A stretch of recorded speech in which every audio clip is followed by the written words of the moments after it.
ನಮಸ್ಕಾರ. ಇನ್ನು ಧನುರಾಶಿಯವ್ರನ್ನ ನಾವು ನೋಡೋದಾದ್ರೆ, ಧನುರಾಶಿಯವರಿಗೆ ಹೇಳಬೇಕು ಅಂತಂದ್ರೆ 3ನೇ ಮನೆಯಲ್ಲಿ ಉಪಜಯ ಸ್ಥಾನದಲ್ಲಿ ಪಾಪಗ್ರಹದ ಸಂಚಾರ. ಸಾಧಾರಣವಾಗಿ ಪಾಪಗ್ರಹಗಳು ಯಾವಾಗ 6, 3, 11ರಲ್ಲಿ ಇರ್ತಾರೆ ತುಂಬಾ ಶುಭ ಫಲಗಳನ್ನು ತಂದು ಕೊಡ್ತಾರೆ ಅಂತ ಹೇಳೋ ರೀತಿಯಲ್ಲಿ 4ನೇ ಸ್ಥಾನ ಸುಖ ಸ್ಥಾನದಲ್ಲಿ ಈಗ ಶನಿಯ ಒಂದು ಸಂಚಾರ, ಸಪ್ತಮದಲ್ಲಿ ಗುರುವಿನ ಸಂಚಾರ. ಒಂದ್ ರೀತಿ ಹೇಳಿದ್ರೆ 70-75 ಭಾಗದಷ್ಟು ಶುಭ ಫಲಗಳನ್ನೇ ಕೂಡ ನಿರೀಕ್ಷಣೆಯನ್ನ ಮಾಡಬಹುದು. ಯಾರಿಗೆ ವಿವಾಹಾದಿಗಳಾಗಿಲ್ಲ ಸಪ್ತಮಕ್ಕೆ ಬಂದ ಅಂತಂದ್ರೆ ವಿವಾಹ ಮದನಾಲೋಕ ಭಾರ್ಯಾಭರ್ತೃ ಸಮಾಗಮಾಹ ಅಂತ ಹೇಳೋ ರೀತಿಯಲ್ಲಿ ಸಪ್ತಮ ಸ್ಥಾನ ಕಳತ್ರ ಸ್ಥಾನದಲ್ಲಿ ಯಾವಾಗ ಗುರುವಿನ ಒಂದು ಸಂಚಾರ ಆಗ್ತದೆ ಆಗ ವಿವಾಹ ಭಾಗ್ಯಗಳು ಅನ್ನೋದು ಪ್ರಾಪ್ತವಾಗತ್ತೆ. ಪಂಚಮ ಸ್ಥಾನದಲ್ಲಿ ಬುಧನ ಯೋಗ ಇದೆ. ಮತ್ತೆ ಈ 4ನೇ ಸ್ಥಾನದಲ್ಲಿ ಇರುವಂತಹ ಶನಿ ಮತ್ತೆ ರಾಹುವಿನ ಒಂದು ಸಂಚಾರ ಅನ್ನುವಂಥದ್ದು, ರಾಹುವಿನ ಸಂಚಾರ 3ನೇ ಮನೆಗೆ ಆಗುವಂಥದ್ದು. ಒಂದ್ ರೀತಿ ಹೇಳಬೇಕು ಅಂತಂದ್ರೆ 75 ಭಾಗದಷ್ಟು ಶುಭ ಫಲಗಳನ್ನ, ವಿಶೇಷವಾಗಿ ಕೆಲಸ ಕಾರ್ಯಗಳಲ್ಲಿದ್ದಂತಹ ತೊಂದರೆ ತೊಡಕು, ಯಾಕೆಂದ್ರೆ ಇಷ್ಟು ದಿವಸ ಕೇತು 10ನೇ ಮನೆಯಲ್ಲಿ ಸಂಚಾರ ಮಾಡ್ತಿದ್ದ, ಕೆಲಸದಲ್ಲಿ ತುಂಬಾ ತೊಂದರೆ ತೊಡಕುಗಳು ಎಲ್ಲ ಉಂಟಾಗಿತ್ತು.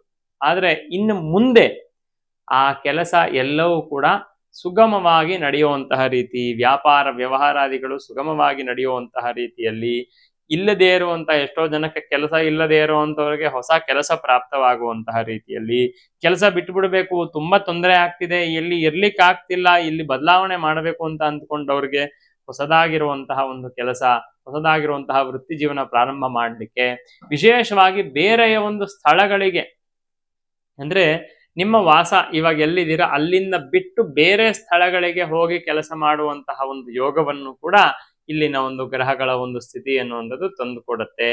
ಹಾಗಾಗಿ ಶನಿಯ ಒಂದು ಸಂಚಾರ ಅರ್ಧಾಷ್ಟಮದಲ್ಲಿದೆ. ಅದಕ್ಕೆ ಹೊರತಾಗಿ ಎಲ್ಲ ಗ್ರಹಗಳು ಕೂಡ ಅನುಕೂಲರಾಗಿದ್ದಾರೆ.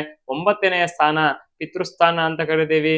ದಾನೋಪಾಸನ ಸೌಶಲ್ಯ ಗುರವು ನಮಮಾದಮಿ ಅಂತ ಹೇಳೋ ರೀತಿಯಲ್ಲಿ ದಾನ, ಉಪಾಸನ, ಪೂಜಾ ಇಂತಹ ಒಂದು ಸ್ಥಾನದಲ್ಲಿ ಕೇತು ಬಂದ ಅಂತಂದ್ರೆ ಏನೋ ಮಾಡ್ತಿರುವಂತಹ ಪೂಜೆ ಪುನಸ್ಕಾರ, ಗುರು ಹಿರಿಯರು ಅಂತ ಮಾಡುವಂತಹ ಧರ್ಮ ಕಾರ್ಯಗಳು, ದೇವತಾ ಕೆಲಸಗಳು ಇವೆಲ್ಲದಕ್ಕೆ ಒಂದು ರೀತಿ ತೊಂದರೆ ಉಂಟಾಗುವಂತಹ ಸಾಧ್ಯತೆ ಧನುರಾಶಿಯವರಿಗೆ ಇದೆ. ಪ್ರಯತ್ನ ಪೂರ್ವಕವಾಗಿ ಜಪ ಮಾಡ್ತಿರುವಂತವರಿಗೆ ಅಥವಾ ದೇವರ ಪೂಜೆಯನ್ನ ಮಾಡುವಂತವರಿಗೆ, ರೆಗ್ಯುಲರ್ ಆಗಿ ದೇವಸ್ಥಾನಕ್ಕೆ ಹೋಗುವವರಿಗೆ, ಯಾವುದೋ ಒಂದು ರೀತಿ ದೈವ ಕಾರ್ಯದ ಅನುಷ್ಠಾನಾದಿಗಳು ಅನ್ನುವಂಥದ್ದು ಇರುವಂತವರಿಗೆ 9ನೇ ಮನೆಯಲ್ಲಿ ಕೇತು ಬಂದಾಗ ಈ ಎಲ್ಲವನ್ನ ತೊಂದರೆ ಉಂಟು ಮಾಡುವಂತಹ ಒಂದು ಸಾಧ್ಯತೆಗಳು ಇದೆ. ತಂದೆಯ ಆರೋಗ್ಯದಲ್ಲಿ ಸ್ವಲ್ಪ ವ್ಯತ್ಯಾಸಗಳು ಉಂಟಾಗ್ಲಿಕ್ಕೆ ಸಾಧ್ಯತೆಗಳಿದೆ. ತಂದೆಯ ಆರೋಗ್ಯದ ಬಗ್ಗೆ ಹೆಚ್ಚು ನಿಗಾ ವಹಿಸ್ಬೇಕಾಗತ್ತೆ. ಅದರ ಜೊತೆಗೆ ಪ್ರಯತ್ನ ಪೂರ್ವಕವಾಗಿ ಪೂಜಾ ಪುನಸ್ಕಾರಾದಿಗಳನ್ನ ಮಾಡಬೇಕಾಗತ್ತೆ. ತುಂಬಾ ಚಿಂತೆ ಪಡೋಷ್ಟಿಲ್ಲ, ಯಾಕಂದ್ರೆ ಗುರುವಿನ ಬಲ ಇದೆ, ಗುರುವಿನ ದೃಷ್ಟಿ ಇದೆ ಅಂತಾದ್ರೆ ಜನ್ಮದ ಮೇಲೆ ಯಾವ ಒಂದು ದೋಷವೂ ಕೂಡ ಅವರನ್ನ ಹೆಚ್ಚಾಗಿ ಬಾಧೆ ಕೊಡ್ಲಿಕ್ಕಿಲ್ಲ.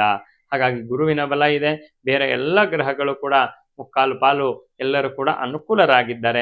ನಿಮ್ಮೆಲ್ಲರಿಗೂ ಕೂಡ ಕುಟುಂಬದಲ್ಲಿ ಸುಖ, ಶಾಂತಿ, ನೆಮ್ಮದಿ ಅನ್ನುವಂಥದ್ದು ಖಂಡಿತ ಪ್ರಾಪ್ತವಾಗಲಿದೆ. ಉದ್ಯೋಗದಲ್ಲಿ ವಿಶೇಷವಾಗಿ ಒಳ್ಳೆ ಪ್ರಗತಿ ಅನ್ನುವಂಥದ್ದು, ಆರ್ಥಿಕವಾಗಿ ಉದ್ಯೋಗದಲ್ಲಿ, ಮತ್ತೆ ಇನ್ನೂ ಒಂದು ಹೇಳಬೇಕು ಅಂತಂದ್ರೆ ವೃತ್ತಿಪರವಾಗಿ, ಅಂದ್ರೆ ಉದ್ಯೋಗ ಅಂದ್ರೆ ಒಂದ್ ಕಡೆ ಕೆಲಸ, ಅಥವಾ ಕೆಲವೊಂದು ಬೇರೆ ಬೇರೆ ವೃತ್ತಿಯನ್ನ ಮಾಡ್ತಾ ಇರ್ತಾರೆ, ಅವರು ಒಂದು ಉದ್ಯೋಗ ಅಂತ ಮಾಡ್ಲಿಕ್ಕಾಗಲ್ಲ, ಒಂದು ಕಡೆ ಎಂಪ್ಲಾಯಿ ಆಗಿ ಹೋಗಲ್ಲ, ಅವರೇ ಯಾವುದೋ ಒಂದು ವೃತ್ತಿಯನ್ನ ಆರಿಸ್ಕೊಂಡಿರ್ತಾರೆ.